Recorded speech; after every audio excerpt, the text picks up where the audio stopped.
A man who had lost everything, his farm, his wife, his name, walked across the Wyoming plain with his dying child on his back. He wasn't looking for mercy. He'd stopped believing in mercy 3 counties ago. He was looking for a door that wasn't closed. What he found instead was a woman who'd buried her own child and sworn never to love again. And a bargain so strange it should have broken them both. But sometimes the most desperate arrangements become the ones that save you. This is the story of 2 people who had every reason to turn away from each other and chose, against everything, to stay. If this story stays with you, hit that like button and drop your city or country in the comments. I want to see how far this reaches. Subscribe and join our family so you never miss what comes next. The wind came off the mountains without warning, the way it always did in late October in Wyoming.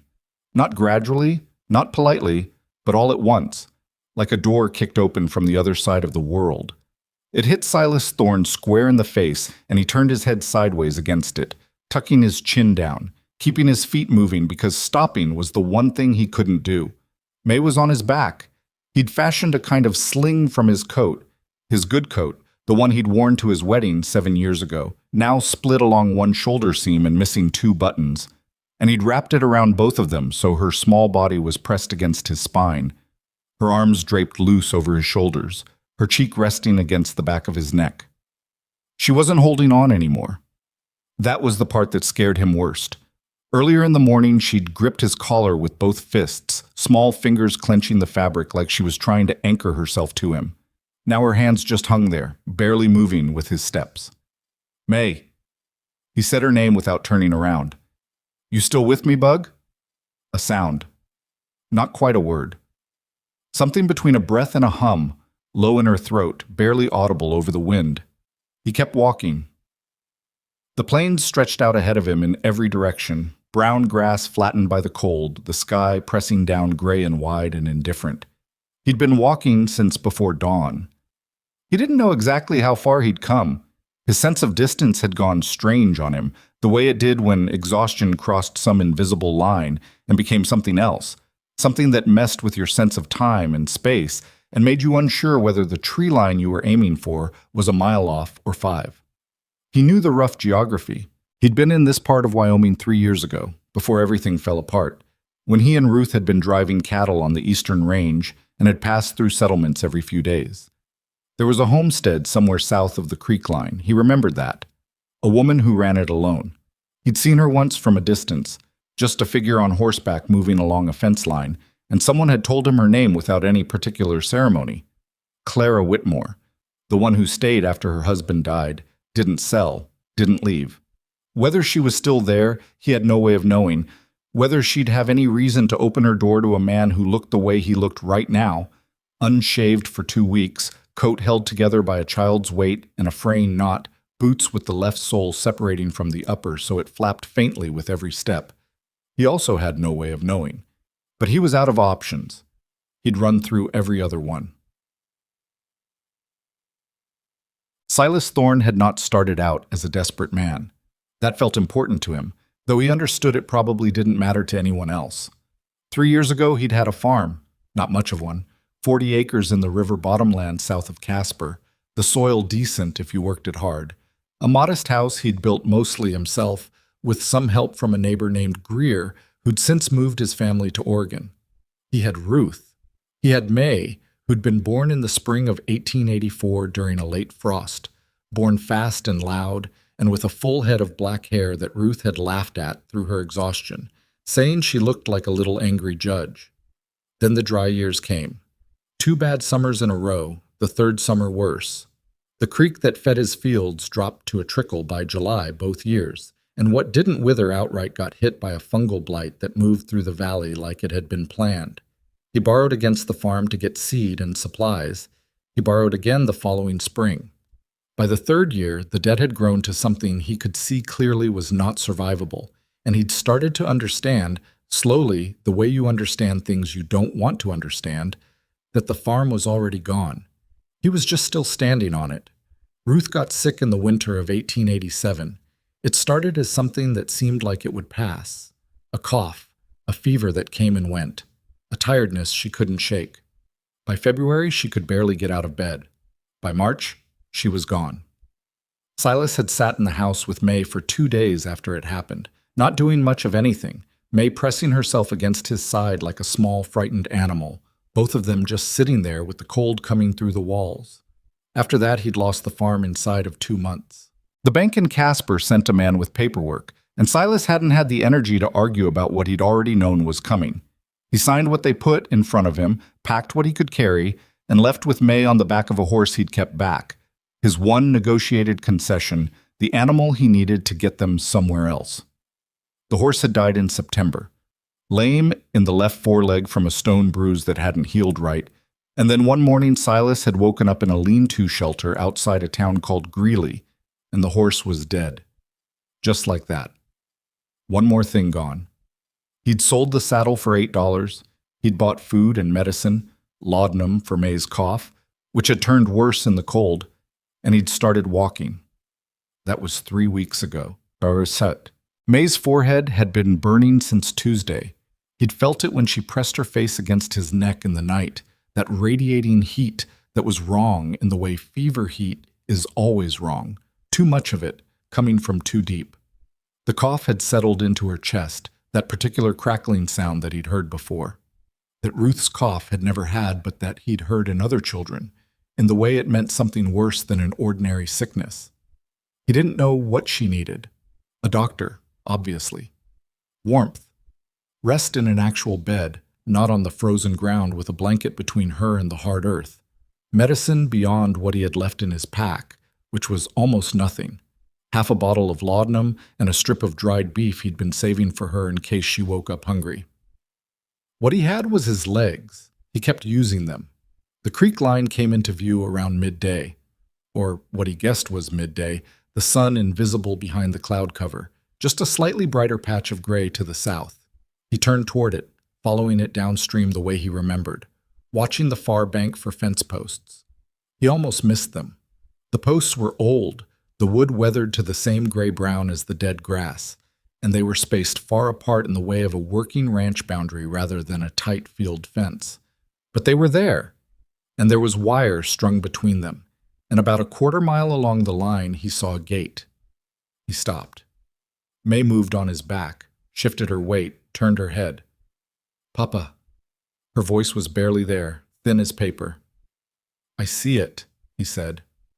"Almost there, Bug. Hold on to me." She put her arms around his neck. Her grip was weak, but it was there, and he felt something in his chest that was almost unbearable.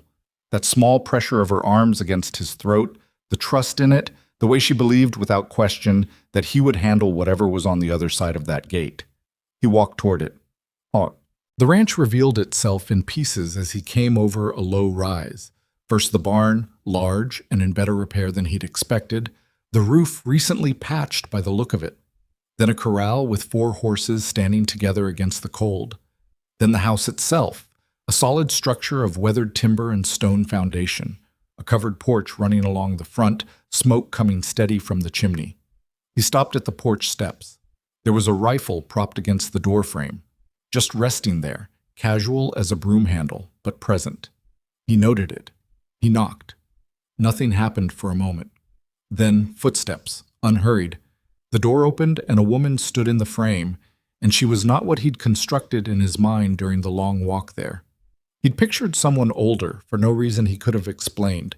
Gray-haired, stooped, the kind of frontier widow who looked like the land had slowly turned her into something as gnarled and permanent as the rock outcroppings.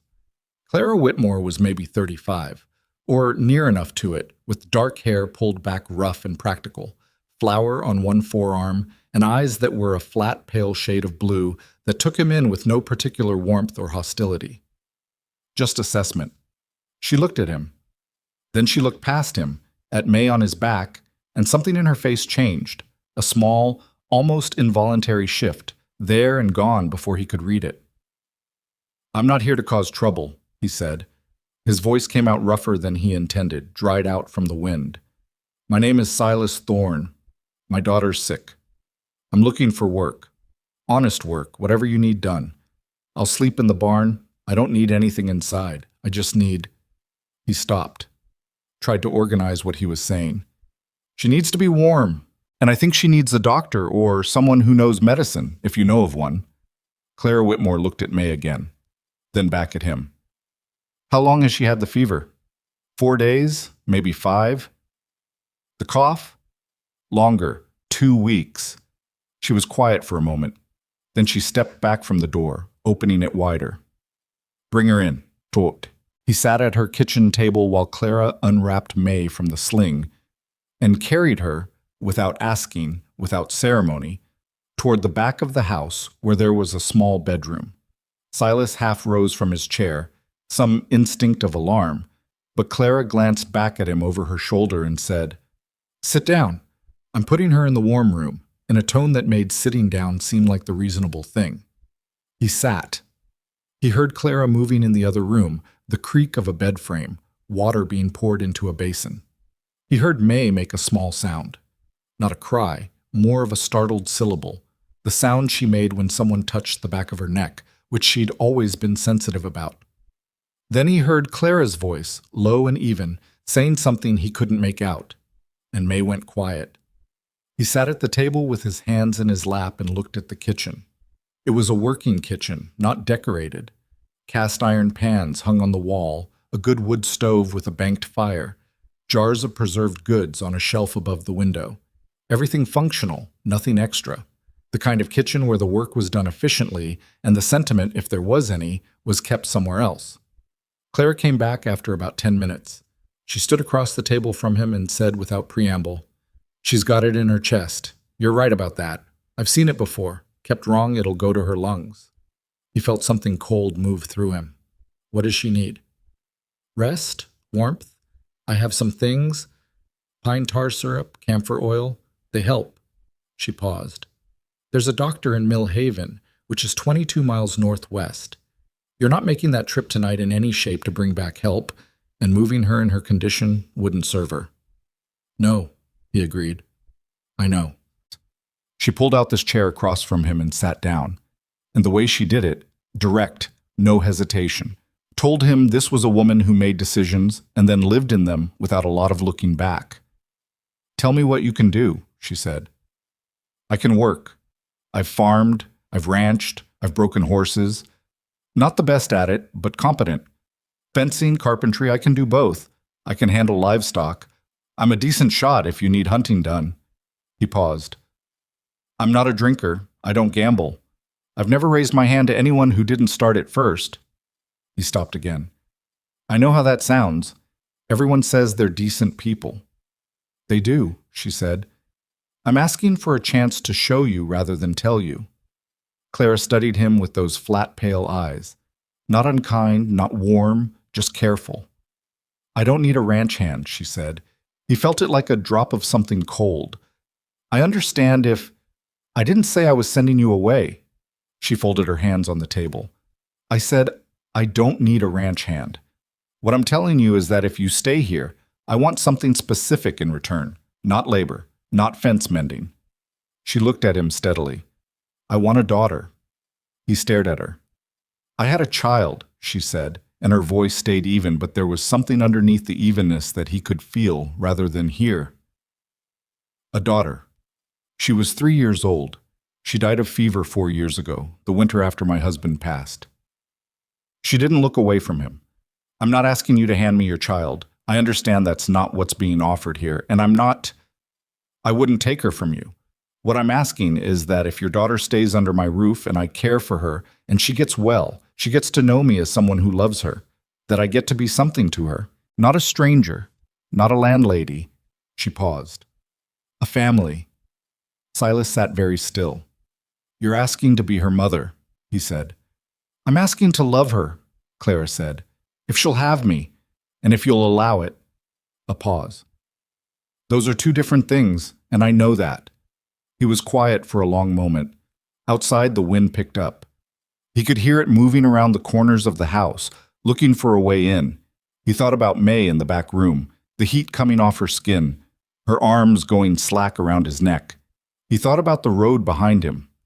3 weeks of it, all the doors that had opened part way and closed again, all the towns where a man alone with a sick child was a problem to be managed rather than a person to be helped.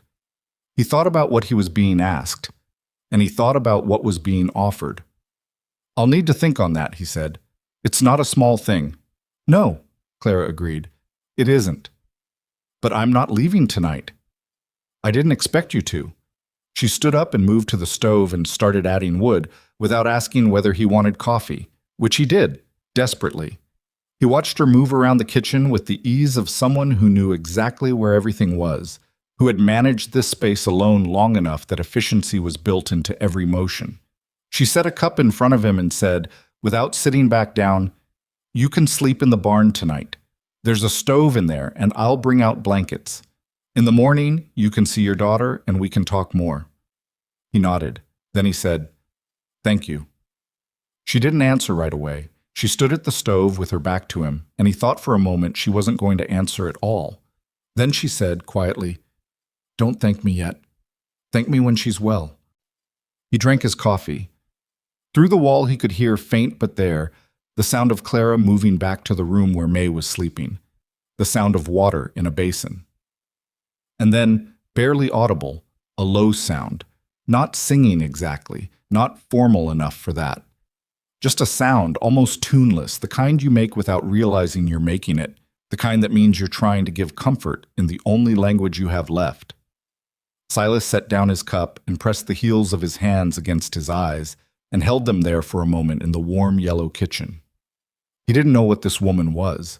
He didn't know if her offer was kindness or something stranger than kindness, something born of grief so old it had become its own kind of hunger. He didn't know whether staying here would be a rescue or a trap of a kind he hadn't learned yet how to name. What he knew was that his daughter was in a warm room, out of the wind, with someone who looked at her the way Clara Whitmore had looked at her in the doorway. Not with pity, not with calculation, but with something that ran deeper and older and more complicated than either of those. He would sleep in the barn.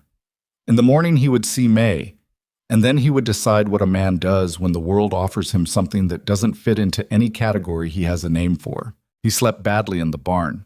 Not because it was cold. Clara had brought out 2 heavy wool blankets, and the small stove in the corner threw decent heat once he got it going.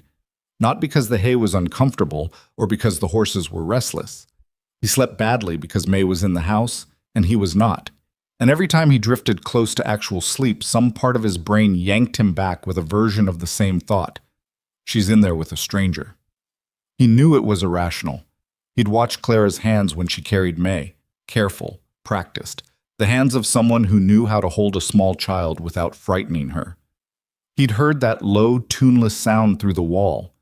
He knew in the part of him that was still capable of clear thinking that May was safer in that warm room than she'd been in 3 weeks.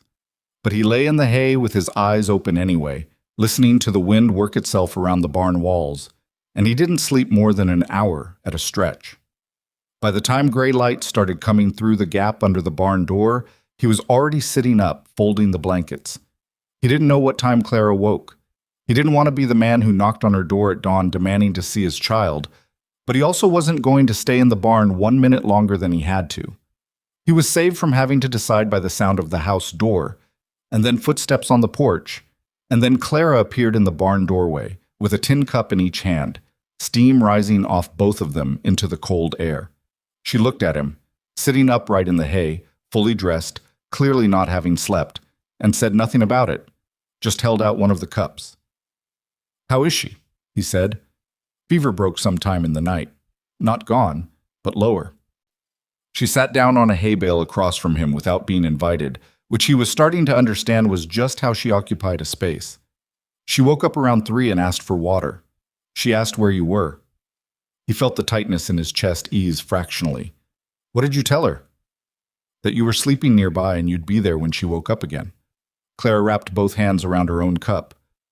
"She went back to sleep after that." "Good," he said. Then, because it needed saying, "Thank you." She gave a short nod, not dismissive, but not lingering on it either. Outside, one of the horses moved in the corral, hooves on frozen ground. The sky through the barn door gap was lightening slowly, the clouds thinning enough to show a pale stripe along the east. "Have you thought?" Clara said. He knew what she was asking. "Some," he said. I want to understand it better before I answer. That's reasonable. When you say you want to love her. He stopped, tried to find the words that were precise enough to mean what he actually meant. I need to know what that looks like, practically. Because she's 4 years old and she can't be something that gets taken back if you change your mind. You understand that. Once she starts to trust someone, once she starts to... He stopped again. Once she calls me something, Clara said quietly. He looked at her. Yes. She was quiet for a moment, looking at the cup in her hands. I understand that better than you might think. She looked up. I'm not asking for something I haven't thought about. I know what I'm asking for, and I know what it costs if it goes wrong. Her voice was even, but there was weight under it. I'm not a woman who makes offers she doesn't mean. He believed her. That was the strange thing. He'd known her less than 12 hours, and he believed her. Maybe because she hadn't tried to persuade him. She'd just stated her terms and let them sit there, and that was a different thing than salesmanship. All right, he said. Then yes. She looked at him carefully. You're sure? I'm not sure of anything, he said honestly. But yes. May was awake when they came inside, sitting up against the pillow in the small bedroom with the quilt pulled to her chin, looking around the unfamiliar room with the cautious, curious expression she got when she was taking inventory of a new situation. Her hair was matted on one side from sleep, and her eyes were still glassy with fever remnant, but when she saw Silas in the doorway, her face did the thing it always did, that immediate, uncomplicated opening, like a window pushed up. Papa? He crossed the room and sat on the edge of the bed, and she leaned into him, and he put his arm around her and held her carefully, feeling the heat still in her skin, but less than before, less than it had been. He pressed his lips to the top of her head. You gave me a scare, he said, keeping his voice even. I was cold, she said, and then I wasn't cold. That's how fever works, Bug. She pulled back enough to look past him at Clara, who had stayed near the door, not pushing into the moment. May studied her with the frank, unguarded scrutiny that 4-year-olds applied to everything. You gave me the warm, wet cloth, May said. On my head. I did, Clara said. It helped. Good. May seemed to consider this. Then she said, What's your name? Clara. May repeated it to herself under her breath, testing the sound of it. Then she looked at Silas.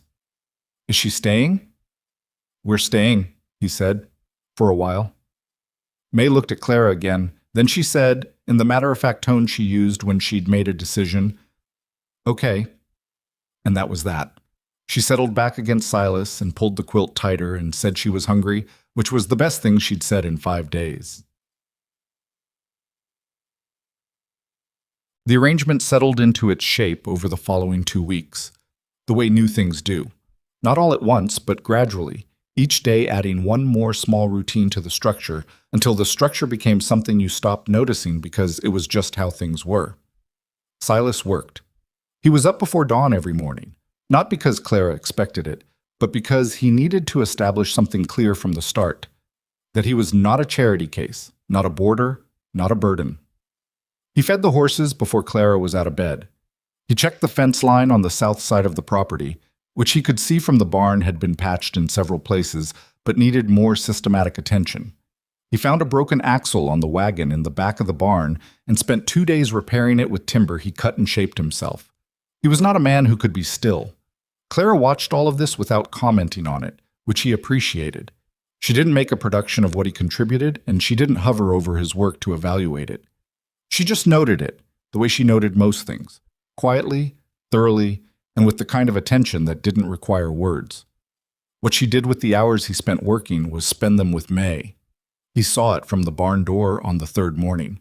Clara coming out onto the porch with May bundled in a quilt, both of them sitting in the wooden chairs there, Clara holding a battered picture book flat across both their laps while May ran her finger under the words. May couldn't read yet, not really, but she knew some letters and she liked the ritual of it, the pointing and naming. Clara's voice came to him in fragments through the cold air, too low and far to make out the words, just the rhythm of it, patient, steady, unhurried. He turned back to what he was doing and felt something shift in him that he didn't entirely know what to do with. By the end of the first week, May had started following Clara around the kitchen in the mornings, dragging a small stool from room to room so she could be at counter height, asking questions about everything Clara touched. What was that jar? Why did the onions make your eyes sting? Could she stir that? Clara answered every question without impatience, which Silas noticed because patience with an unending stream of 4-year-old questions was not a thing everyone managed. "You're good with her," he said one evening. May had gone to sleep, and he and Clara were at the kitchen table with the lamp between them, Clara mending a bridle, Silas doing nothing in particular except drinking coffee and being tired in a way that had become almost comfortable. Clara looked up from the leather. "She's easy to be good with." "She's not always easy." "No," Clara agreed. "This morning she told me she didn't want oatmeal and then cried because I made eggs instead." He almost smiled. "That sounds right." "But then she helped me feed the chickens and forgot she was upset." Clara looked back down at the bridle. "She's like most children. She just needs to feel like she matters to the people around her." He was quiet for a moment. Then he said, "She does. Matter." "I know she does," Clara said. "To you, obviously. I'm talking about to me." He looked at her across the lamp. She kept her eyes on the bridle, pulling the thread through with even tension. "It's happening fast," he said. "For her." "Yes." "Does that worry you?" She considered the question seriously, which he'd learned was what she did. She didn't give quick answers to things that deserved better. "No," she said finally. "Children attach fast because they need to. It's honest. It's adults who spend years talking themselves out of things they already feel." She paused. "Or into things they shouldn't." He didn't answer that. He wasn't sure it was directed at him, and he wasn't sure it wasn't. The fence work took him 12 days. The south line, then the east pasture, then the section along the creek where 3 posts had heaved out of the frozen ground and the wire had gone slack. He worked in the cold with his hands going numb by mid-morning, warming them against the horses when he had to, learning as he went which sections of the property were in decent shape and which had been held together by optimism and old wire. Clara's ranch wasn't falling apart. But it was the ranch of a woman working it alone, maintained at the level of what one person could manage, which meant everything necessary was done and everything secondary had been waiting. The barn roof was solid. The house was tight. The animals were in good condition, but the fencing had fallen behind, and the wagon he'd fixed had clearly been sitting broken since at least early summer, and the woodpile behind the house was lower than it ought to be going into winter. He split wood on the afternoons when the fence work was done, adding to the pile systematically, and Clara came out one afternoon to find him still at it past dark with a lantern hanging from a hook on the barn wall. "You don't need to do that tonight," she said. "Another hour," he said. "I want to get ahead of it before the real cold comes." She stood there for a moment watching him work. Then she went back inside and came back with his coat, which she'd apparently brought in from the barn to dry by the stove. She set it on the fence post beside him without saying anything and went back inside. He looked at the coat. Then he picked it up and kept splitting wood. The town of Millhaven was 22 miles northwest, and Silas hadn't been to it. Clara went in once a month for supplies: flour, salt, coffee, the basic provisions that the ranch couldn't produce itself. She'd been planning a run before he arrived and had put it off while May was sick, but by the 3rd week it couldn't wait any longer. "I'll go," Silas said. "Give me the list." "I'll go with you," Clara said. "You don't know the town." "I don't need to know the town to pick up flour." "That's not what I mean." She looked at him levelly. "You're a stranger here, a man living on a widow's ranch. People will notice you in town and they'll have questions, and it's better if I'm there when they ask them." He understood what she was saying. He just didn't like it. "So we go together," he said. "We go together," she agreed. They went on a Thursday, leaving May with a neighbor woman named Mrs. Gentry, who lived 4 miles east and who looked at Silas with barely concealed curiosity when Clara introduced him simply as Mr. Thorne, who's working the ranch through winter. Mrs. Gentry said that was fine and took May's hand and led her inside, and the last thing Silas heard as they pulled away in the repaired wagon was May telling Mrs. Gentry about the chickens in a tone of intense authority. The ride to Millhaven took most of the morning. They didn't talk a great deal. Clara was not a woman who filled silence for its own sake, and he'd adapted to that, had come to find it easier than the alternative. But somewhere past the halfway point, with the wagon rolling along a section of road that had been cut through low scrub pine, Clara said, "Tell me about your wife."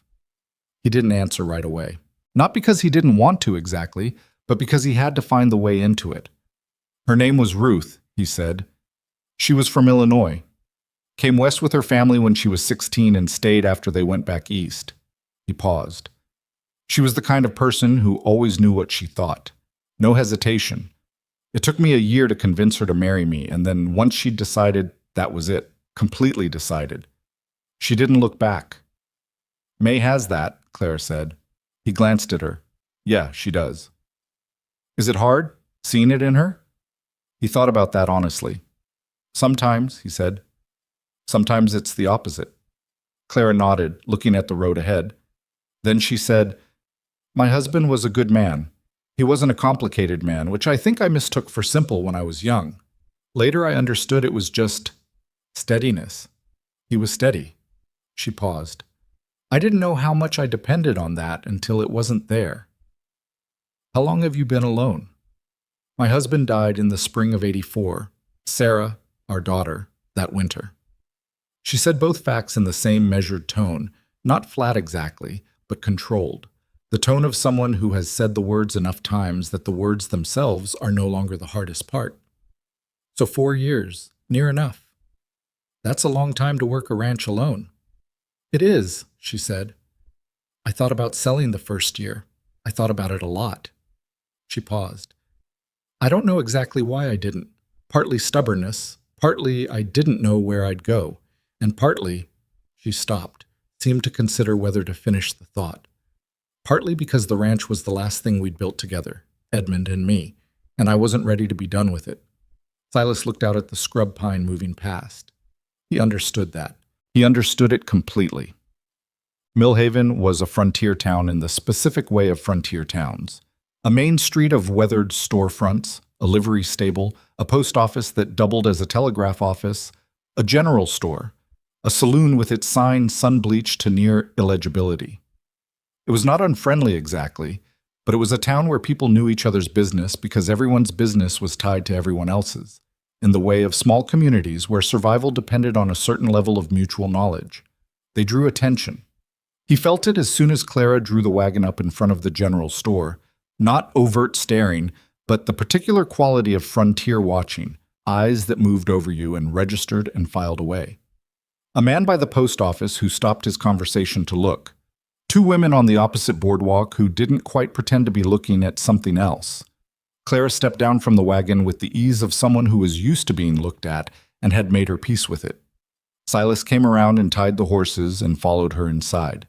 The storekeeper was a man named Aldous Fitch, mid-50s, with the careful manner of a man who stocked his store with information as deliberately as he stocked it with goods.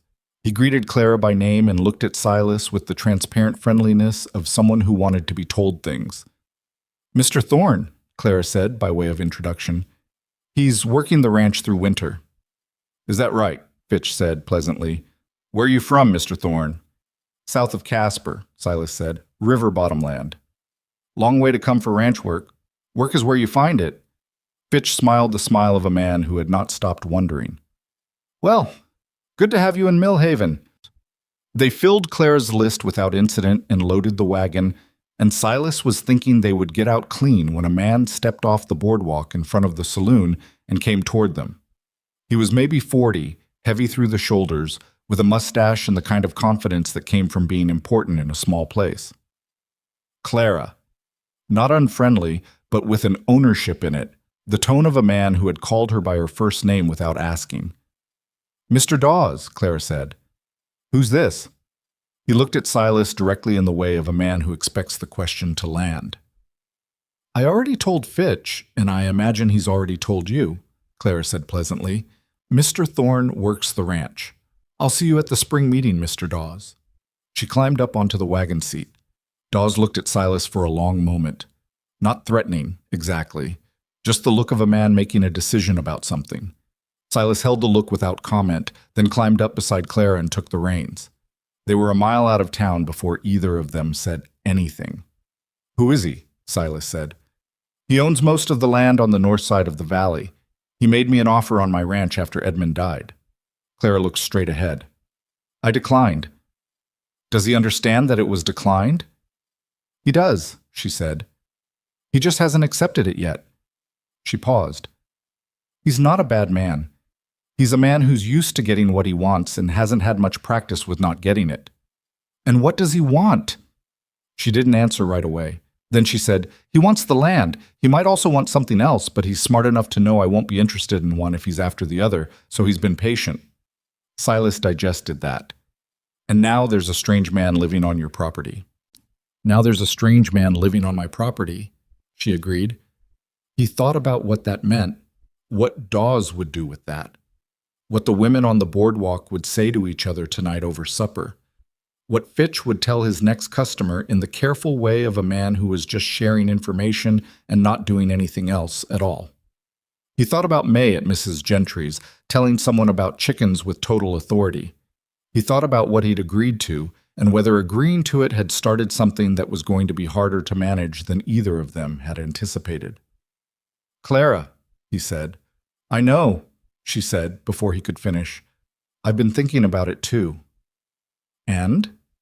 She was quiet for a long moment. The horses moved steadily along the road, the scrub pine giving way to open plain, the sky beginning to cloud from the northwest in a way that meant weather. "And I don't regret asking you to stay," she said. "If that's what you're wondering." He hadn't known that was what he was wondering until she said it. "All right," he said. "All right," she said. They drove the rest of the way home in the particular silence of two people who have said something that matters and are letting it settle into the ground between them, careful not to disturb it before it has time to take root. They picked up May from Mrs. Gentry's just before dark.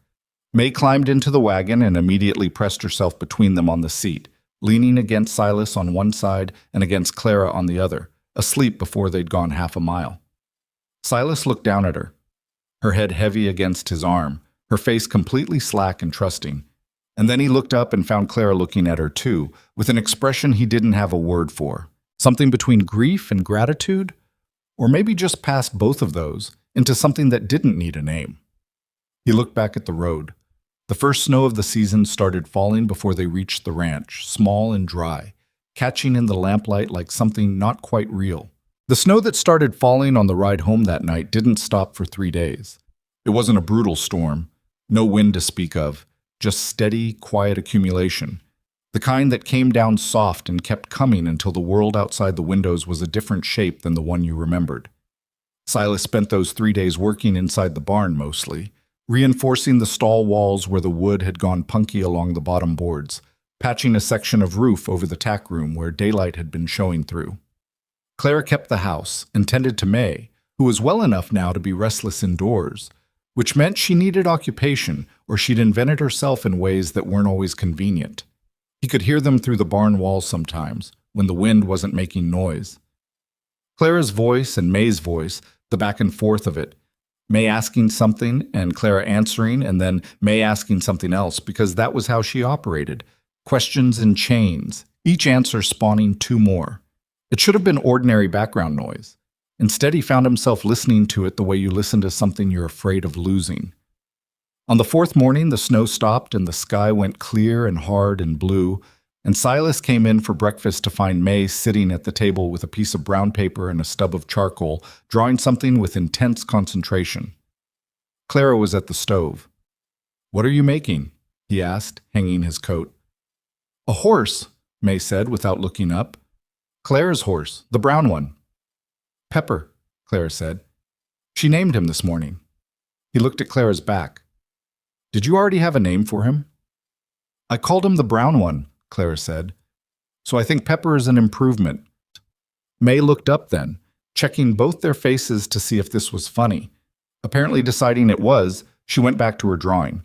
Silas sat down and poured himself coffee from the pot Clara had left on the table, and for a moment the kitchen held that particular kind of quiet that isn't actually quiet at all, full of small sounds. The scratch of charcoal on paper, the fire in the stove, boots on the floor, 3 people in the same room each doing something ordinary. The whole of it adding up to something that felt, in a way he wasn't prepared for, like the mornings he remembered from before everything fell apart. He drank his coffee and didn't examine it too closely. The rumors started the way rumors always started in small towns. Not with a single source, but with accumulated looks and half conversations, and the particular frontier arithmetic that turned a widow plus a stranger plus a child into an equation with an obvious and not entirely charitable answer. He first understood it was happening when Mrs. Gentry came to the ranch with a jar of preserves. She said she was just dropping off, stayed for an hour of tea she seemed to feel she owed herself, and kept asking questions that were shaped like small talk but had sharp edges underneath. How long did Mr. Thorne plan to stay? Was he kin to anyone in the territory? Had Clara known him before? She asked each question pleasantly enough, with the manner of a woman who was just being neighborly, and each time Clara answered calmly and without invitation for the next question, and each time Mrs. Gentry found the next question anyway. After she left, Clara stood at the kitchen window and watched the woman's buggy move down the road until it was out of sight. Then she said, not turning around, "She'll have talked to at least 4 people before she gets home." "What will she say?" Silas asked. "Exactly what she saw. A man living on my property, taking meals at my table, helping with the child." She paused. The version that makes the most sense to a certain kind of mind is not the most flattering one. He stood leaning against the counter across from her. May was napping in the back room, so they had the kitchen to themselves for the first time in a while. "Does it bother you?" Clara turned from the window. She looked at him with the same direct, assessing expression she'd had the first night, when she'd opened the door and found him on her porch with a sick child on his back. "I've been the subject of talk since the day Edmund died," she said. "Woman alone on good land. There's always been a version of the story that wasn't mine." She pulled out her chair and sat. "What bothers me is that it could affect you. And May. I don't care what they say about me." "You should care a little," she said. "Not for vanity. Because in a place like this, what people believe about you becomes practical. It affects whether the sheriff listens to you, whether someone will stand up for you if they're asked." She looked at him steadily. "Whether you're someone who belongs here or someone who can be removed when it's convenient." He heard the weight of that. He sat down across from her and turned his coffee cup in his hands. "Is that what you think will happen?" he said. "That someone will decide to remove me?" "I think Dawes has been looking for a reason," she said. "Not because he's cruel, because he wants this land and he's been waiting for the right circumstances. And a strange man living on a widow's property could be made into circumstances." She paused. "I think Mrs. Gentry will talk to the right people out of genuine concern and not malice, and that it won't matter that her intentions are good." He was quiet for a moment. Then he said, "So what do we do?" "We keep doing what we're doing," Clara said. "We don't hide. We don't change anything. If people see something they don't understand, they'll fill in the blank with whatever they want to believe, so the only answer is to make sure what they see is the truth." She looked at him. "You have nothing to be ashamed of. Neither do I." "No," he said. "We don't." But he thought about it that night in the barn, lying in the hay with the blankets pulled up and the small stove warming the air around him. He thought about how little it mattered what the truth was sometimes when you were an outsider in a place where outsiders were a category people already had opinions about. He'd been on the frontier long enough to know that goodwill ran in tracks. It went to the people it was already inclined toward, and it went away from everyone else. And the line between those two groups wasn't always drawn the way you'd want it to be. He thought about May, about what it would mean for her if this arrangement collapsed, if the thing that had started to look like stability turned out to be something that could be taken away. She'd already lost too much. She couldn't lose this too. He wasn't willing to let that happen. What he could do about it, he wasn't entirely sure, but he went to sleep with the decision already made in the part of him that made decisions before the rest of him caught up. Whatever came, he was going to stand in it and not move. 3 weeks later, Clara said they needed to go to Millhaven again. She had a list: coffee, lamp oil, some dry goods.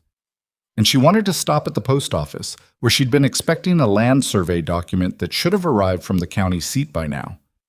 Silas hitched the wagon without discussion, and May came out onto the porch bundled in her coat and the scarf Clara had made her from leftover wool, and Clara lifted her up to the wagon seat and climbed up after her. The road was frozen hard and clear, the snow from 3 weeks ago packed down by enough traffic that the wheels had good traction. May sat between them and pointed at things she recognized from the last trip. A particular rock formation, a dead tree that leaned at a steep angle over the road. "That tree's still falling," she announced. "It's been falling a long time." "It might not ever finish," Clara said. May considered this. "That's sad. Or it's just taking its time." May thought about that for most of a mile. Then she moved on to something else, which was how she processed most things. Millhaven was busier than the last time. There were extra horses at the livery and a freight wagon outside the general store, and a small cluster of men near the saloon who looked like they'd been there for a while. The air had the particular quality of a town where something recent had happened. Not dangerous, just charged. People carrying news. Silas drew the wagon up in front of the general store and helped May down. Clara went inside while he tied the horses, and when he came in behind her, Fitch was already talking to Clara in a lowered voice that stopped when Silas came through the door. Fitch looked at him, then at Clara, then back at him. "Morning," Silas said. "Morning, mister." "Thorn," Fitch said carefully. Clara had a look on her face that he'd learned to read. Not alarm exactly, but a controlled stillness that meant she was taking something in and organizing it before responding. She turned to him and said, "Take May and look at the dry goods." The way she said it told him there was a reason for it. He took May's hand and walked her to the back of the store, where the fabric bolts and grain sacks were, and let her examine a display of ribbon ends with the focused attention she brought to anything small and colorful. From there he could see Fitch and Clara at the counter, not quite hear them. Whatever Fitch said, Clara's response was short. Then she turned and came toward him and said quietly, "There's a man at the jail asking about you." He felt it land in his stomach. "What kind of man?" "Sheriff's deputy. Came in from Cheyenne 2 days ago." She kept her voice low and even. "Fitch heard he has papers. A warrant, maybe. He's been asking around town whether anyone's seen a man matching your description." He looked at her. He said, "A warrant for what?" "Theft," she said. "Fitch thinks." He wasn't sure. May looked up from the ribbons. "What's wrong?" "Nothing, Bug," Silas said. His voice came out steadier than he felt. "Pick one. One ribbon." She went back to her deliberation. He looked at Clara. "It's wrong," he said. "Whatever papers they have, whatever they think, it's wrong." "I believe you," she said simply. "You don't know me well enough to—" "I know you well enough," she said. He stopped. He looked at her face, which was composed and certain in the way she was always composed and certain, as if doubt was something she'd made a deliberate decision about rather than something she'd lost. He looked at May, who had chosen a blue ribbon and was holding it up to show them. He thought about his options. He could walk out the back of the store and get on the wagon and drive away from Millhaven and not stop. He could run. He'd done nothing wrong. There was no reason he should have to run. But he also knew that what was right and what was manageable were sometimes two different problems. But there was May, and there was Clara, and running meant taking them with him into uncertainty, or leaving them here, and neither of those was something he could make himself do. "I should go talk to him," he said. "Not alone," Clara said. "Clara, not alone," she said again. And there was something in the way she said it, not commanding, not pleading, just flat and immovable, that made arguing feel like a waste of the both of them. He took a breath. "All right. Mrs. Gentry lives on the South Road. Can you take May there from here?" Clara looked at him for a moment. Then she said, "May." The girl looked up. "Do you want to go see Mrs. Gentry's cat while your papa and I talk to someone?" May's face lit up. The cat was a large orange tabby that May had decided on the last visit was the best animal she'd ever seen. "Is the orange one there?" "The orange one lives there," Claire said. "So, yes." "Okay," May said. Decision made. They left May at Mrs. Gentry's with the blue ribbon and the orange cat and the brief total faith of a child who believes the adults around her have things under control.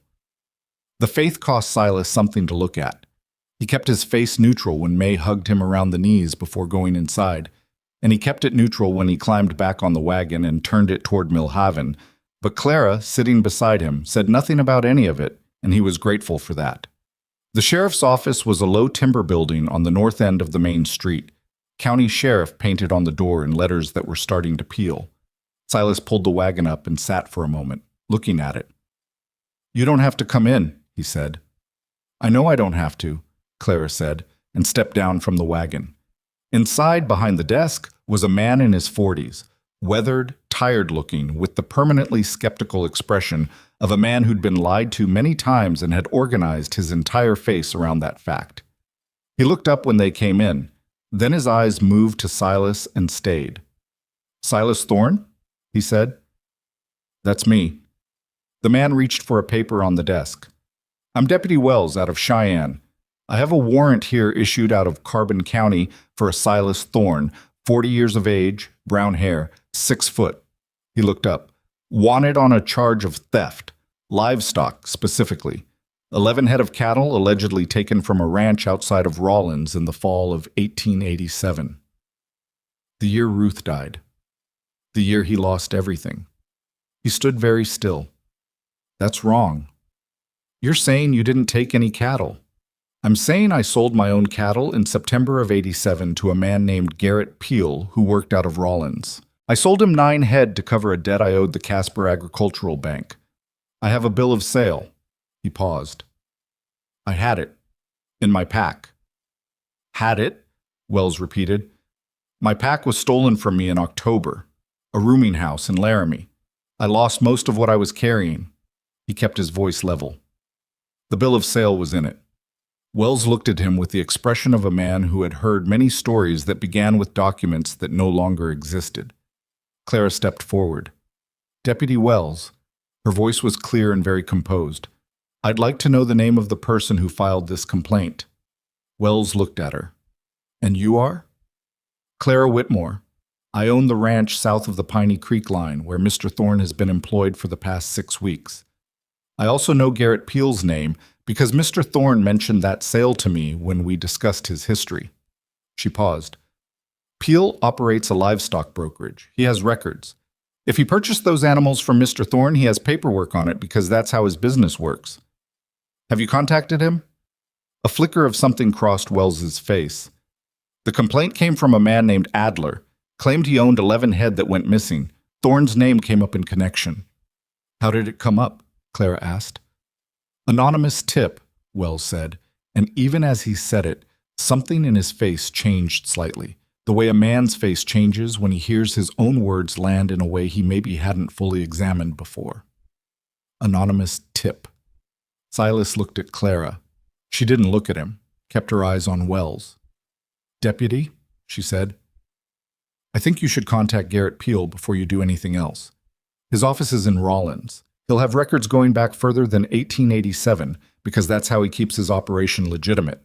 She paused. "And I'd ask you to consider who in this county might benefit from Mr. Thorne being removed from my ranch and whether that person might have other reasons for filing a complaint with an anonymous source." Wells looked at her for a long moment. Then he looked at Silas. "I need to hold you while I make inquiries," he said. "That's the law. I can't just—" "I understand," Silas said. Clara turned to him sharply. "Silas." "It's all right," he said. He looked at her and tried to put into his face what he couldn't say in front of Wells, that fighting this right now would only make it worse, that the best thing he could do was stand inside the system and let it work the way she'd already set it working. "Go get May. Get her home. I'm not leaving you in here." "Clara," he said it quietly, "go get her home. I'll be fine." She looked at him with an expression that was not agreement. He could see that clearly, but she was also smart enough to understand that 2 angry people in a small sheriff's office accomplished less than 1 calm one out in the world making the right inquiries. She turned to Wells. "I want to speak to the sheriff, not the deputy, the sheriff." "Sheriff Marsh is out on—" "I'll wait," she said. They put Silas in the single cell at the back of the building. It was a small space, clean enough, a cot and a bucket, and a barred window that looked out at the alley behind the building where someone had left a broken wheel leaning against the wall. He sat on the cot and listened to Clara's voice in the front room, measured and relentless, making her case to whoever would listen. After a while, her voice stopped. He heard the outer door, then silence. He sat with the silence for a while, and he was honest with himself about what he was feeling, which was not quite despair, but something adjacent to it. The particular exhaustion of a man who has fought for something and built something and then watched it become fragile in ways he couldn't control. He'd done nothing wrong, he knew that. But he also knew that knowing it and proving it were different problems, and that in the time between now and proof, damage was being done to things that mattered. The town would talk. They were already talking. Now there would be more. A warrant, an arrest. The story shaping itself in the telling into whatever form the listeners needed it to take. Silas Thorne, the stranger on Clara Whitmore's property, arrested for theft. See, people would say. See. He thought about May, whether she was asking about him, whether Clara had told her something that would make sense to a 4-year-old without frightening her. He thought about Dawes, whether the man was behind the anonymous tip, whether his patience had simply run out and this was what that looked like. He didn't know that. He couldn't know it yet, but the shape of it fit. He lay back on the cot and stared at the ceiling and told himself that Clara was out there, and she was not the kind of woman who stopped when something got hard, which he knew with more certainty than he knew most things about her. He was right about that. What he didn't know was what she was about to do to prove it. Clara did not go to get May first. She went to the telegraph office. She composed 2 telegrams, one to the Rollins Business Registry requesting confirmation of Garrett Peel's livestock brokerage and any recorded transaction for animals under the name Thorne in September of 1887, and one to the Carbon County Clerk's Office requesting a copy of any complaint filed under the name Adler in relation to livestock theft. She paid for both out of the household money she kept in her coat pocket, and she did not let her hands shake while she wrote them, which took some concentration. Then she went to find Sheriff Marsh. She found him at the livery back from wherever he'd been, brushing down his horse with the focused energy of a man who used the task to think. He was older than Wells, more careful in the way he moved and spoke, with the kind of face that had stopped trying to show anything it wasn't ready to show. "Mrs. Whitmore," he said, without stopping the brushing. "Sheriff." She stood at the stall gate and laid out the situation in clear, sequential order, the way she did things. What she knew, what she'd done, what she believed. She told him about the anonymous tip. She told him about Dawes and the land offer she'd declined. She told him about Garrett Peel and the bill of sale and the robbery in Laramie. She told him all of it without emotional emphasis, because she understood that what Marsh was listening for was coherence, and she was going to give him something coherent. When she finished, Marsh was quiet for a moment, still brushing. Then he said, "You think Dawes filed the complaint?" "I think someone did who had something to gain," she said. "And I think the answer will come back from Rollins in 24 hours. Marsh looked at her over his horse's back. "I can't release him on suspicion of who filed the complaint, Mrs. Whitmore." "I'm not asking you to," she said. "I'm asking you to make sure the inquiry is made properly. And I'm asking you to know, before you make any other decisions, that Silas Thorne has been working my land honestly for 6 weeks and has done nothing that warranted anything except a decent day's pay." Marsh looked at her for a long moment. "You're sure of that?" "I'm sure of what I've seen," she said, "and I've been watching carefully." He went back to his brushing. 24 hours, he said. "Maybe less if Peel's office has a telegraph line." "They do," she said. "I checked." He almost smiled at that. Just the edge of it, gone before it quite arrived. "I'll see to it personally," he said. "Go home, Mrs. Whitmore." "I'll go get my daughter first," she said, and she turned and walked out of the livery into the cold afternoon, the word sitting in her chest where she'd put it deliberately, testing its weight. Daughter. It fit. That was the thing that surprised her every time. Not that she'd asked for it, but that it kept fitting more cleanly than she'd expected, like something that had been cut for the space before either of them knew the space was there. She got May from Mrs. Gentry's. May came out with the orange cat's fur on her coat and a look of deep satisfaction, and she climbed up into Clara's arms and held on with both hands and said, "Where's Papa?" "He's talking to some people in town. Clara said. He'll be home soon. Is he okay? Yes, Clara said, and she meant it with every bit of certainty she had. He's going to be just fine. She set May in the wagon and climbed up and turned the horses south toward home, toward the ranch she'd held together with her hands and her will for 4 years, toward the woodpile that was fuller than it had been in years, and the fence line that no longer sagged, and the kitchen where a little girl with black hair asked questions in chains and drove her absolutely to the edge of her patience and halfway back. She drove through the cold, and she did not let herself be afraid, because being afraid wouldn't serve anyone tonight, and there was too much left to do. The night was long. Silas lay on the cot in the back cell and listened to the building settle around him, the creak of timber contracting in the cold, the occasional sound of boots on the boardwalk outside, the distant noise from the saloon 2 streets over that rose and fell and rose again like something that couldn't quite decide whether to become a problem. Deputy Wells had brought him a tin plate of beans and a piece of cornbread around supper time without saying anything, and Silas had eaten it because not eating was the kind of stubbornness that didn't serve anyone. After that, nothing. Just the dark and the cold coming through the barred window and his own thoughts, which he couldn't do much about. He tried to organize what he knew. The warrant existed. That was real, whatever its origins. Someone had filed a complaint under the name Adler, and that complaint had been specific enough about livestock and dates and his name that a deputy had ridden from Cheyenne to act on it, which meant whoever was behind it had done their homework or had access to enough information about his history to make the accusation look credible. The robbery in Laramie. He'd reported it to the town marshal there, so he remembered that, remembered standing in a small office not unlike this one and describing what had been taken. The marshal had written it down. Whether that record still existed, whether anyone had looked at it, he didn't know. What he knew was that Garrett Peel had bought 9 head of cattle from him in September of 1887 and had given him a bill of sale in return, and that Peel was a legitimate broker who kept records because his business depended on records. That was the thread. Clara had found it and pulled it. He had to trust that it would hold. Trust. He turned the word over in his mind and looked at what it meant right now, practically, tonight, in a cell he hadn't earned. It meant believing that Clara was doing what she'd said she would do. It meant believing that she hadn't gone home and locked the door and decided the whole arrangement was more trouble than it was worth. He knew she hadn't. He knew it the way he knew a few things about her now. Not because she'd told him, but because he'd watched her long enough to understand how she was built. Clara Whitmore did not abandon things she'd committed to. The ranch was proof of that. 4 years alone on land most people would have sold, because she'd decided to stay, and staying was what she did. He'd stayed too these 6 weeks. He'd stayed and worked and let something form between the 3 of them that he hadn't planned for and couldn't entirely name. And now he was in a jail cell in the dark, and what he felt, underneath the frustration and the cold anger at whoever had arranged this, was something that surprised him by its steadiness.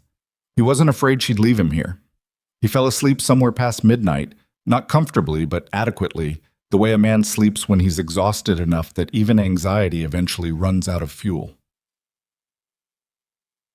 The telegraph response came at 7:40 in the morning.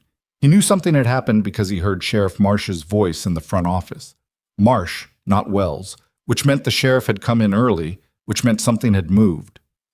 Silas sat up on the cot and waited, listening to the low rumble of voices he couldn't make out, the sound of paper, a chair scraping. Then footsteps, and Marsh appeared on the other side of the cell door. He was holding a folded paper. "Mr. Thorne," he said. He looked tired in the way of a man who'd also had a long night, which told Silas that Marsh had been turning this over too. "I heard back from Rollins." Silas stood up. "And?" "Garrett Peel's brokerage confirms a purchase of 9 head of cattle from a Silas Thorne in September of 1887. Transaction number, date, description of animals, price paid." Marsh unfolded the paper and looked at it, though he seemed to have already read it enough times to know what it said. "Also confirms the bill of sale was issued to you." He paused. "Peel's office says they'd have a copy of that bill if you need it for any legal proceeding." Silas breathed out slowly. "That's what I told Wells." "I know what you told Wells." Marsh folded the paper again. His voice wasn't apologetic exactly, but it had changed in register from the night before, less official, more human. I also heard back from the Carbon County clerk. The complaint was filed by a man named Harold Adler, who is a real person with a ranch outside of Rawlins, but who filed the complaint against you at someone else's request. He stopped. Or that's what Adler told the clerk when the clerk pushed him on it. Apparently Adler owed a favor, and the favor cost him more than he figured. At whose request? Silas said, though he already had a strong guess. He didn't say, and the clerk couldn't compel him to, but Adler withdrew the complaint this morning. Marsh looked at him steadily. Which means there's no warrant, which means I'm opening this door. He took out the key and unlocked the cell, and Silas stepped out into the front office.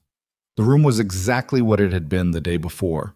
The desk, the papers, Wells standing by the window with his arms crossed, looking like a man trying to decide whether to be relieved or embarrassed. The world outside the window was gray and cold and looked exactly like what it was, a frontier town on an ordinary winter morning, going about its business. Your things are here, Marsh said, nodding at the shelf by the door where Silas's coat and hat had been left. Silas picked them up. He started putting on his coat.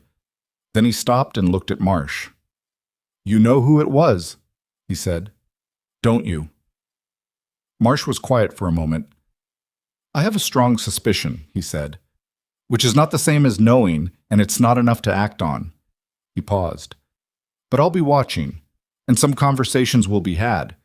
You have my word on that. It wasn't everything, but it was something, coming from a man who looked like he meant it. Thank you, Silas said.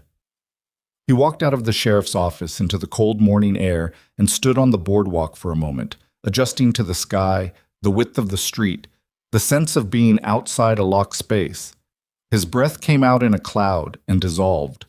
Down the street, two men loading a freight wagon stopped talking and looked at him, then looked away. He knew what this morning would feed into the town's ongoing conversation about him. The story would be that he'd been arrested and then released, and different people would draw different conclusions from the same facts, and there was nothing he could do about that. What he could do was go home. He was about to start for the livery to see about getting back to the ranch when he heard his name. He turned. Clara was standing at the far end of the boardwalk with a lantern in one hand, not lit because it was morning, but held, as if she'd been carrying it for a while. She was wearing her heavy coat and her practical boots, and her dark hair was coming loose on one side from whatever she'd pinned it with. She looked like a woman who had slept about as much as he had, which was to say not well and not enough. She was looking at him the way you look at something you were afraid you might not see again. He walked toward her. She didn't move, just held the lantern and watched him come. When he was close enough, he said, You stayed. I brought the wagon back this morning, she said. I was going to wait for Marsh to be in his office. She paused. I came earlier than I should have. I've been here since before 6. He looked at her. Outside in the morning light, she looked the way she always looked, direct, practical, not given to anything excessive, except that there were shadows under her eyes and something in her expression that was more unguarded than he usually saw. May, he said. At Mrs. Gentry's again. The orange cat is probably exhausted. She paused. She asked about you this morning before I left. I told her you'd be coming home today. How'd she take that? She said okay and asked for oatmeal, which is a reversal from 2 weeks ago. He felt something loosen in his chest. Not everything. Not the anger about what had been done. Not the awareness of what the next weeks might bring in terms of the town and its judgments. But the specific tightness that had been there since he'd walked into that cell and heard the door lock behind him. Clara, he said. You don't need to say anything, she said. I want to. She waited. I know you didn't have to do any of what you did, he said. The telegrams, the sheriff, all of it. You could have taken May and gone home and waited to see how it shook out. He paused. Some people would have. I wouldn't have blamed you. I know you wouldn't have, she said. That's not why I did it. Why did you? She looked at him for a moment, then she said, Because you didn't do anything wrong. And I wasn't going to stand back and let a wrong thing happen to someone who didn't deserve it. She shifted the lantern from one hand to the other, and because May would have known. Children know when an adult has given up on someone. She would have felt it. He stood with that for a second. It was true, and it was also not the complete truth. and they both knew it. But he didn't push on it, because he recognized the way Clara moved toward things, carefully, with one foot at a time, making sure the ground was solid before she put her weight down. And pushing would only put her on the defensive. "Let's get May," he said instead. Clara nodded. She started walking toward where the wagon was tied, and he fell into step beside her. And for a moment they just walked, side by side in the cold morning, the town moving around them without particular notice. Then Clara said, without looking at him, "I talked to Marsh last night. After I dropped May at Mrs. Gentry's, I went back. I figured. He said Adler withdrew the complaint this morning. He told me. He also said—" She paused. "He said Dawes came to see him yesterday evening. He said Dawes was asking about the status of the warrant, which isn't something a disinterested party asks about." Silas absorbed this. So Marsh knows. He knows enough. He can't prove it yet, and Dawes is smart enough that proving it will take time. But Marsh is not a man who forgets things. She glanced at him. He's been in this county for 12 years. He knows who Dawes is. "Good," Silas said. Came out harder than he intended. "Don't," Clara said quietly. He looked at her. "Don't spend the next month angry at Dawes," she said. "It'll take something from you that you need for other things." She paused. He didn't win. That's enough for right now. He wanted to argue with that, and he knew she was right, which was an irritating combination. He let it go, or tried to, put it somewhere in the back of his mind where it could sit and lose heat. May was fine. More than fine. She had oatmeal in her hair and a piece of orange cat fur on her coat sleeve, and she was mid-argument with Mrs. Gentry about whether it was cold enough for 2 scarves or just 1. She stopped the argument when she saw Silas come through the door, and she crossed the room in the peculiar half-run she had when she was trying to be faster than her legs could manage, and he went down on one knee and caught her. She held on hard. Not with the weak grip of a sick child. That was gone now. All of it, the fever and the frailty.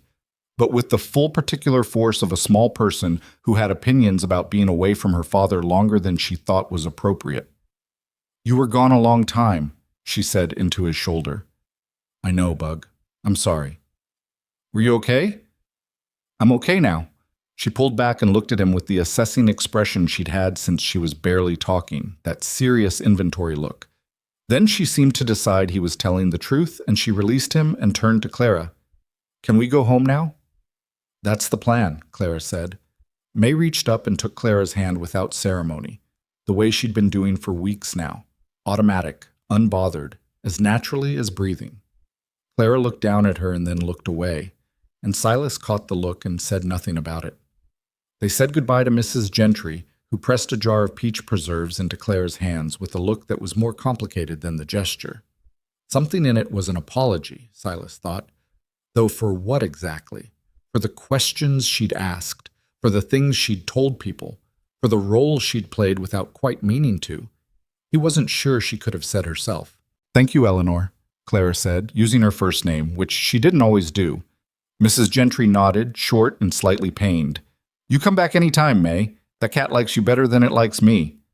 May took this as her due and climbed up into the wagon. "What?"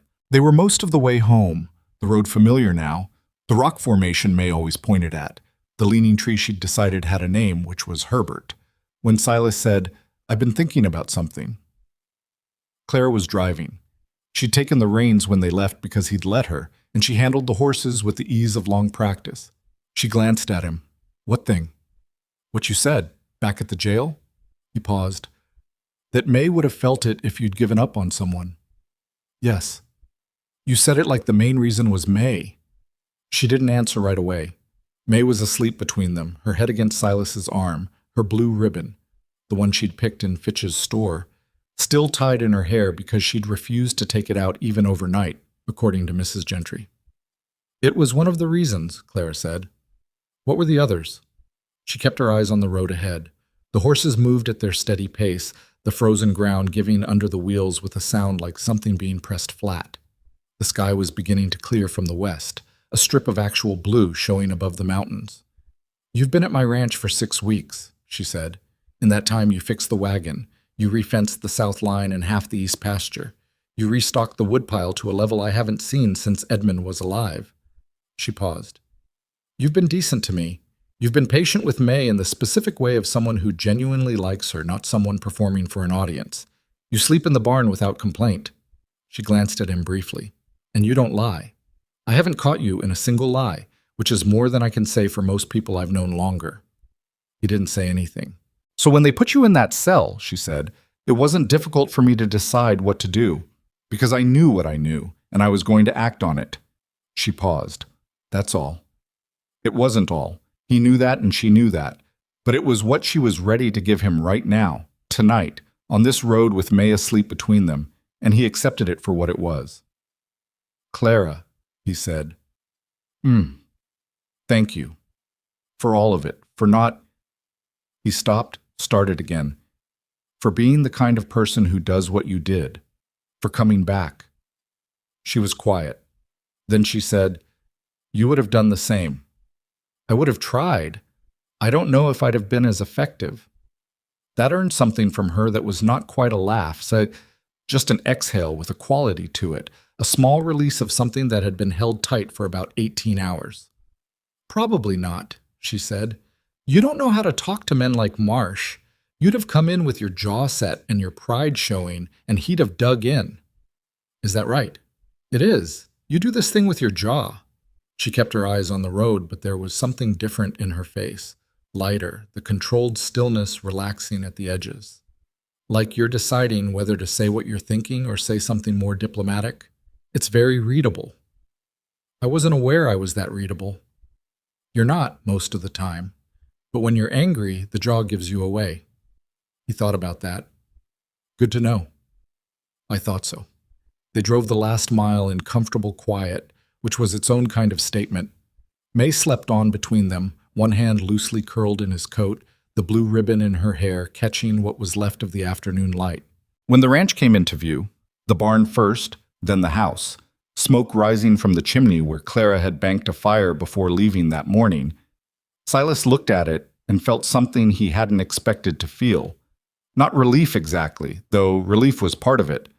Something more specific than that. The particular recognition of a place you've invested yourself in that has started to hold the impression of your labor and your time and your daily presence in the same way that a place does when it's becoming something more than shelter. Home was not a word he'd let himself use yet, but it was knocking at the door of the word.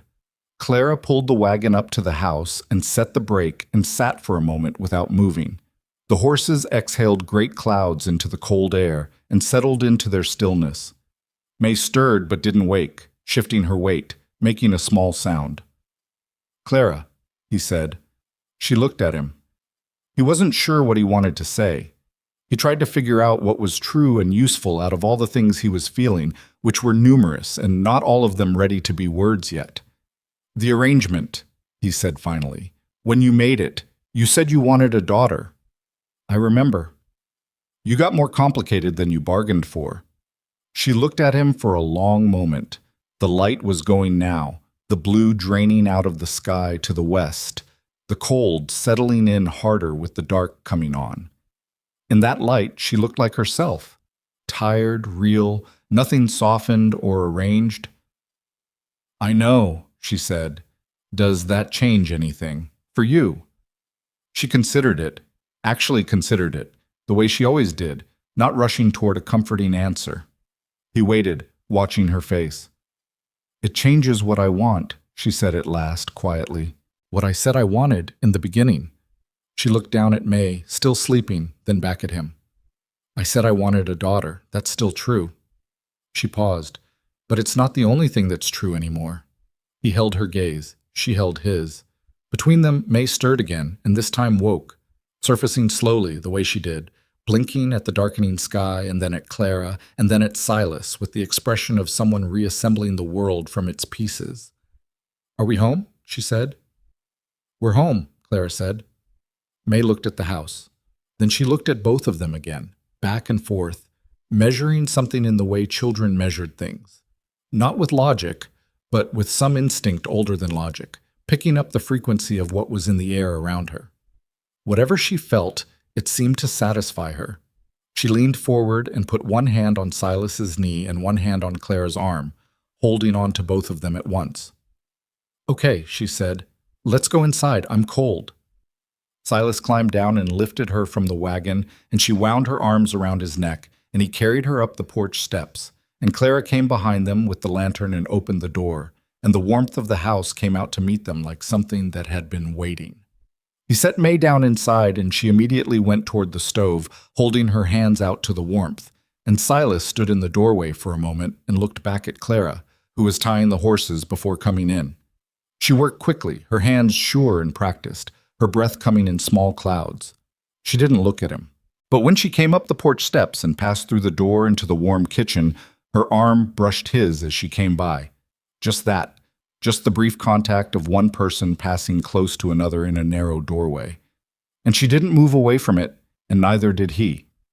It was not a declaration, it was not a decision, it was an acknowledgement, the kind that two careful people make when they've decided, separately and without saying so, to stop pretending a thing isn't there. Inside, May had pulled her stool to the stove and was explaining to the kitchen wall about Herbert the leaning tree and why it hadn't fallen yet. Clara hung her coat and moved to the stove to put the kettle on. Silas took off his hat and set it on the peg by the door, the same peg he'd been using for 6 weeks. He sat down at the kitchen table.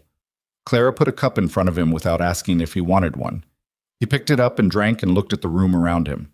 The cast iron pans on the wall, the jars on the shelf, May on her stool, Clara at the stove, and did not say the word that was pressing against the inside of his chest. But he stopped being afraid of it. December came in hard. Not the quiet accumulating snow of late November, but real winter, the kind the Wyoming Territory did without apology. Temperatures that dropped past anything reasonable before sundown, wind that found every gap in every wall and reminded you it was there. Mornings where the water in the barn bucket had a skin of ice on it by the time Silas got there, even though he'd broken it the night before. The kind of cold that made the days feel shorter than they were, and the nights feel like something to be managed rather than simply endured. Silas managed them. He was up before first light every morning, moving through the dark by feel and habit now. The routines of the ranch settled into his body the way work settles when you've done it long enough. Not thought about, just done. Feed the horses. Check the stove in the barn. Split the morning wood before the cold got worse.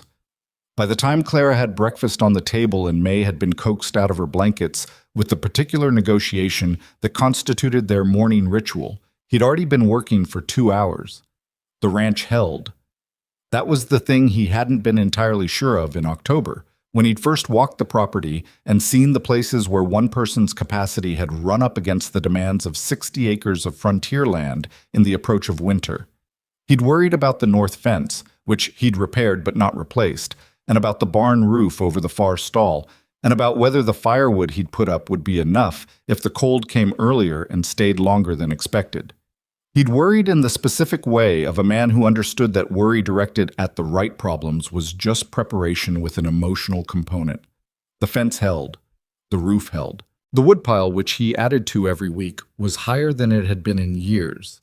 Clara had told him that without commentary, just a statement of fact, but he'd heard what was underneath it. What he hadn't anticipated was how much the ranch holding would matter to him, not in the abstract way of a man proud of his work, but in the deeper, more specific way of a man who had found something he didn't want to lose. It was Clara who brought it into the open. Of course it was. He would have kept not saying it indefinitely, not out of dishonesty, but out of the same caution that had always governed him with things that mattered. He'd learned early that the surest way to lose something was to claim it before it was ready to be claimed. She brought it up on a Tuesday evening in the second week of December, after May had gone to sleep and they were in the kitchen with the lamp between them in the way that had become their habit. Silas was working on a bridle that needed new stitching. Clara had her account book open, going through the ranch numbers the way she did at the end of each month. She closed the book. He looked up. "I want to ask you something," she said, "and I want you to answer it honestly, not carefully." He set the bridle down. "All right. Do you want to stay?" He looked at her across the lamp. "Yes," he said. No hesitation. She held his gaze. "Not just for May." "Not just for May," he said. She was quiet for a moment, looking at the closed account book. Then she said, I don't know how to do this. I want to say that clearly. I'm not a woman who... She stopped. Started again. When Edmund died, I thought that part of my life was finished. I wasn't angry about it. It just seemed like the truth. She looked up. And then you showed up on my porch with a sick child and a coat held together by wishful thinking, and that turned out not to be the truth. He didn't say anything. He didn't want to interrupt what she was saying with something that would make her stop and reconsider. I'm not easy to live with, she said. I know that. I have opinions about how things should be done, and I'm not good at letting them go. I wake up at night worrying about the ranch, and I'm short-tempered in the mornings until I've had coffee. I spent 4 years being responsible for everything alone, and I don't know how to stop doing that reflexively. She paused. These are not small things. No, he agreed. So I'm not presenting you with something uncomplicated. Clara, he said. She looked at him. I walked 3 weeks across frozen ground carrying a child on my back, he said. I spent a night in a jail cell on a false charge. I've been sleeping in a barn in December. He paused. I'm not afraid of complicated. Something in her face shifted. Not dramatically, not the way things shifted in stories, but in the small, real way of a person releasing a tension they'd been carrying without knowing how long they'd held it. All right, she said. All right, he said. They sat with it for a moment, neither of them reaching for more words than that, which was fine. Some things didn't need to be discussed into the ground. They'd both been alive long enough to know that. Then she said, I think we should tell May, before anything else. She should know what's being decided, and she should have a say in it. He looked at her. She's 4. She's 4, and she's been making decisions about her life since she was 2.5. You told me that yourself. She paused. She should know. She deserves to know. He thought about May, her serious inventory look, the way she'd put one hand on each of them in the wagon, the way she said, okay, like it was a complete sentence. He thought about what Clara was saying and why she was right. In the morning, he said. In the morning, she agreed. They told her at breakfast. Or rather, Clara started to explain it in careful, simple language, and May listened with the focused attention she brought to things she sensed were important, oatmeal going cold in the bowl in front of her.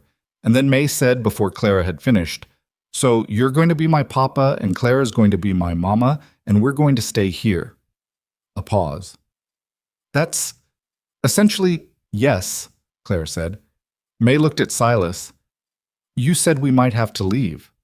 I thought we might, he said. I was wrong. She seemed to consider this, the fact of him being wrong about something, which she filed away with visible interest for later use. Then she looked at Clara. Are you happy about it? Clara looked at her steadily. Yes, she said. Very. May nodded slowly. Okay. She picked up her spoon. Can Pepper be mine too, not just yours? Clara blinked. The horse? He likes me, May said. He puts his nose on my head. He does that to everyone. He does it longer with me. Silas pressed his hand over his mouth. Clara looked at him with an expression that was fighting hard to stay neutral and losing. We can discuss Pepper, Clara said. Okay, May said, and ate her oatmeal with the satisfaction of a negotiation that had gone reasonably well. What? The harder conversation happened 2 weeks later, and it wasn't with May. Dawes came to the ranch on a Thursday morning, riding up alone on his good gray horse, which Silas had to admit was a fine animal, even under the circumstances. Silas saw him from the fence line, where he'd been checking the tension on the new wire, and he set down his tools and waited. Dawes rode up and stopped and looked down at him from the saddle. He didn't look angry. That was the thing about Dawes. The man had too much self-possession for anger, at least the visible kind. He looked like a man who had calculated his position and arrived at the ranch because the calculation told him to. Thorne, he said. Dawes, Silas said. I'd like to speak to Clara. You can speak to me. Dawes looked at him for a long moment. Something moved behind his eyes. Not quite respect, more like a recalibration. She's really going to keep you on, he said. It wasn't quite a question. She's going to marry me, Silas said. He hadn't planned to say it like that. Hadn't planned to say it at all, to this man, on a Thursday morning in a frozen pasture. But it came out steady and true, and he didn't take it back. Dawes was quiet. He looked out over the fence line, at the pasture beyond it, at the ranch in the middle distance. He had the look of a man reviewing a long investment that had just been confirmed as a loss. "I'm not a villain in this," Dawes said at last. "I know that," Silas said. "You're a man who wanted something and went about getting it in ways that caused harm. Those aren't the same thing, but they're not entirely separate either." Dawes looked at him. "You're direct." "I found it saves time." Another silence, a long one, the horses breathing in the cold, the wind moving through the dry grass beyond the fence. "The land isn't for sale," Silas said. Not harshly, just clearly. "I understand that now," Dawes said. "And if another anonymous complaint appears with my name on it, or Clara's, or anything that looks like what happened in November, Marsh already knows where to look, so do I." Dawes's jaw tightened slightly. Then it relaxed. He gathered his reins. "I'll say good morning then, Thorne." "Good morning, Dawes." The man turned his horse and rode back down the road, and Silas watched him go until he was out of sight. Then he picked up his tools and went back to the fence. He told Clara that evening. She listened, hands still on the mending in her lap. "You told him we were getting married," she said. "I did." "We hadn't discussed the formal part yet." "We hadn't," he agreed. "I apologize for getting ahead of it." She looked at him for a moment. "Did it feel true when you said it?" "Yes." "Then don't apologize," she said, and went back to her mending. They married in March, when the worst of the winter had broken and the first reluctant signs of something warmer were showing in the south-facing slopes, patches of brown grass going slightly less brown, the creek running higher with snowmelt, the horses restless in their stalls the way horses got when they sensed the season changing. It was not an elaborate ceremony. Neither of them wanted elaborate. The circuit judge who came through Millhaven on his quarterly rotation performed it in the front room of the ranch house on a Saturday morning, with May standing between them in the dress Clara had spent 3 evenings making from blue calico, serious and straight-backed, and holding both their hands simultaneously, which required a brief logistical adjustment. Mrs. Gentry was there, an old Fitch from the general store, and a rancher named Beaumont who ran cattle on the north end of the valley and who had been quietly decent to Silas across the winter in ways that didn't announce themselves. Sheriff Marsh came. He stood in the back with his hat in his hands and didn't say much, but he was there, which said what it needed to say. Dawes was not there. No one mentioned this. The judge said the words short and functional, and Silas said what he was asked to say, and Clara said what she was asked to say, and when it was done, May announced to the room that she was hungry, which broke whatever solemnity had gathered and turned the room into something easier and better. Clara had made food the day before, a proper spread by frontier standards, more than they needed, because she'd spent 4 years making exactly enough, and she'd decided this once she would make more. People ate and talked, and May moved between the adults collecting pieces of conversation like she was curating something, storing everything up. At one point, Silas found her in the corner with Fitch, explaining in grave detail about Herbert the leaning tree, and Fitch was nodding with an expression of genuine interest, which meant either he was a kind man or May was more compelling than most adults Silas knew, and probably it was some of both. He looked across the room and found Clara talking to Mrs. Gentry. The conversation had the quality of 2 women saying something real underneath the ordinary words. He couldn't hear it, didn't need to. Clara's posture was different than it was in December, than it had been in those first weeks. Still straight, still practical, still the posture of a woman who didn't lean on things. But something in it had eased, in the specific way that things ease when they've been carrying a weight for long enough and someone has finally shared the carrying. She caught him looking. She held it for a moment, that direct pale gaze, and then she turned back to Mrs. Gentry and said something that made the older woman laugh. He went and got more coffee. Spring came in properly in April, the way Wyoming spring came, tentative and then all at once, the grass coming up green in the low places first. The horses turned out to the pasture and immediately demonstrating their opinions about being inside all winter. May discovered that there were frogs in the creek bank and spent an entire Saturday trying to catch one, an enterprise that involved a great deal of mud and no frogs, and a level of determination that Silas found both exhausting and genuinely admirable. He and Clara stood at the creek bank watching her. "She's going to fall in," Clara said. "Probably," he said. "Are you going to stop her? Are you?" A pause. "No," Clara said. "Then no," he said. May did not fall in. She came close enough twice that both of them took a step forward, but she caught herself each time with the instinctive physical competence she had that seemed to bear no relation to how reckless her plans were. She came home muddy to the knees and without a frog, which she seemed to feel was a temporary situation rather than a failure. "Tomorrow," she told them at supper. "The frogs will still be there," Clara said. "I know where they are now," May said. "I have a strategy." Silas looked at Clara over May's head. Clara looked back at him with an expression that said clearly and without words, "This child is going to be a problem, and I would not change a single thing about her." He knew exactly what she meant. He felt it himself, had felt it since before he had language for it.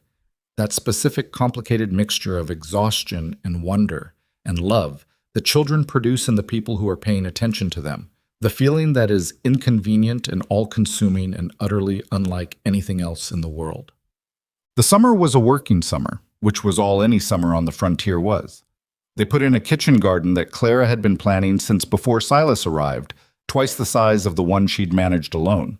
He built the raised beds from timber he'd been storing in the barn, and May helped plant in the specific way a 5-year-old helps. Enthusiastically, and with total confidence and requiring a certain amount of quiet correction.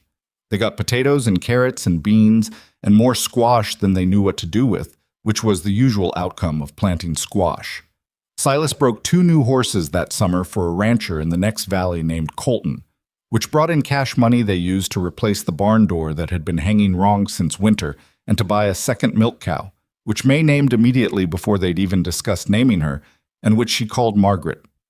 Clara delivered Margaret's first calf in October, a cold morning with her sleeves rolled up, and Silas holding the lantern, both of them too busy to think about anything except the work in front of them. When it was done and the calf was on its feet, and May had been called from the house to see, she arrived still pulling her coat on, hair uncombed, and stopped dead in the barn doorway with her mouth open.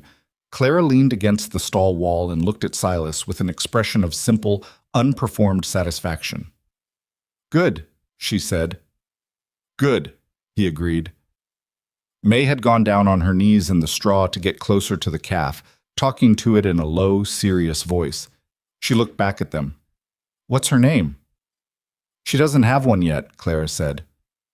"She needs one," May said, with the certainty of someone who had strong opinions about unnamed animals and intended to do something about it. "She can have one by breakfast," Silas said, "but only one, not 2. May looked at the calf. The calf looked at May with the wide, wondering expression of something that had been in the world for about 4 minutes. "I'll think about it," May said gravely. Her name was Agnes by the time they got to the kitchen. "Want. There are things you understand only in retrospect, when you have enough distance to see the shape of them." Silas understood this about the year behind him, about all of it, from the road that had brought him to Clara's door to the morning that door opened and everything began to change. He thought about this in the specific moments when the ranch was quiet and May was asleep and Clara was reading by the lamp or simply sitting in the particular stillness she had, and he could look at what surrounded him without the immediate press of the next task demanding his attention.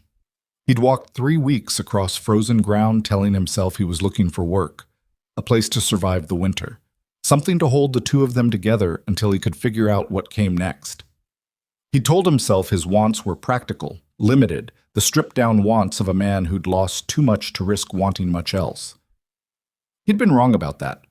Or maybe not wrong. Maybe he'd just been telling himself what he needed to hear at the time, the manageable version of a thing that was actually larger and more frightening in its full size. What he'd been looking for, underneath all the practical language, was what everyone looks for when they've lost everything.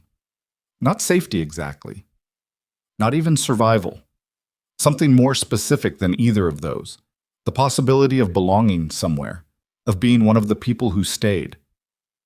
Clara had offered him that, in the strangest and most direct way he'd ever seen anything offered. Not with warmth or persuasion, but with a condition attached, a need of her own, a grief of her own that required something from him in return. It had not been charity. It had never been charity. It had been two damaged people making the only kind of bargain that actually works. Here's what I need. Here's what I can give. Here's what we might build if we're both willing to stay inside the difficulty of it. He thought about May, about what she would carry from these years into whatever her life became after the ranch, after childhood, after all the ordinary and extraordinary things waiting for her on the other side of right now. She would carry the memory of a father who walked her through the worst and didn't put her down. She would carry the memory of a woman who had lost her own child and chose, against the easier path, to love again. She would carry the blue ribbon and Pepper and Herbert the leaning tree and Margaret the cow and Agnes and 100 breakfasts and the particular sound of two adults who had found their way into an honest life together. She would carry the knowledge that family was made by the people who showed up and stayed. Not the people who shared your blood, though sometimes those were the same people, but the ones who were there when the fever broke, the ones who sent the telegrams and talked to the sheriff and drove home through the snow, the ones who taught you to read and answered your questions without impatience and made the warm, wet cloth for your forehead in the dark. That was the thing no one told you clearly enough, Silas thought.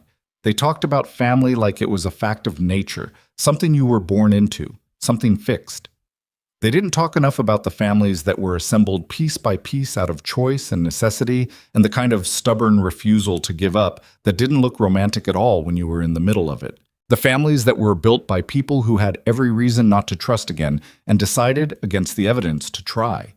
He and Clara had not built something perfect. He wanted to be clear about that, even inside his own accounting of it.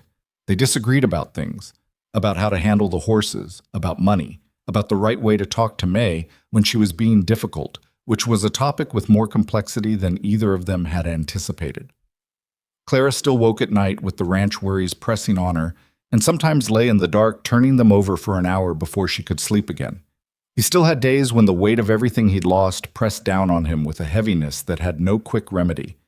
They were two people with histories and habits, and the accumulated roughness of lives lived through real difficulty, and they did not fit together without friction. But friction was not the same as failure. That was the thing he'd learned, or relearned, across this year. The presence of difficulty was not a sign that something was wrong. Sometimes it was a sign that something was real, Chad. On a Tuesday evening in November, a year and 1 month after Silas had first walked up the porch steps with May on his back, he came in from the barn to find the kitchen lamp lit and May sitting at the table doing the reading practice Clara had been working through with her. Slowly, methodically, May sounding out each word with her finger under it and a look of fierce concentration on her face. Clara was at the stove. He hung his coat. He washed his hands at the basin. He sat down at the table across from May, who didn't look up from her book. "I can read this whole page," she said. "I know," he said. "Clara told me." "She told you before I showed you?" May looked up, affronted. "She was proud," he said. "She couldn't wait." May absorbed this. Then her expression shifted from affronted to something that was trying not to be pleased. "Okay," she said, and went back to reading. Clara put a plate in front of him. She didn't say anything. She went back to the stove and said something to May about the next word, and May sounded it out wrong and then right.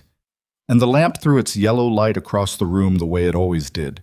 And outside, the wind was doing what the wind did in November in Wyoming, and the fire in the stove was warm enough to reach him where he sat. He picked up his fork. He was home. Not in spite of everything it had cost to get here. The losses, the road, the frozen ground, the cell in the back of the Millhaven Sheriff's office, all the doors that had opened and closed before this one opened and stayed open. Because of all of it. Because the cost was what made the place real. May read the last word on the page and looked up at both of them. "Done," she said.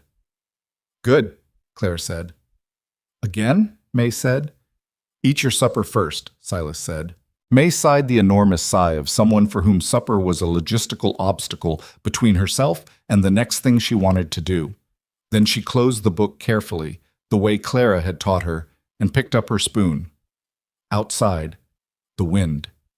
Inside, the lamp and the fire, and the sound of 3 people eating supper in a warm kitchen, the particular sound of a life that had been assembled out of wreckage and will and the willingness to stay. There is no perfect version of this story. There is only the true one. A man who had nothing left walked to a stranger's door, and the stranger opened it, and what they built between them was not what either of them had planned, but it was solid, and it was real, and it was theirs. That, in the end, is what home has always been. Not the place you started from, the place you were brave enough to stay.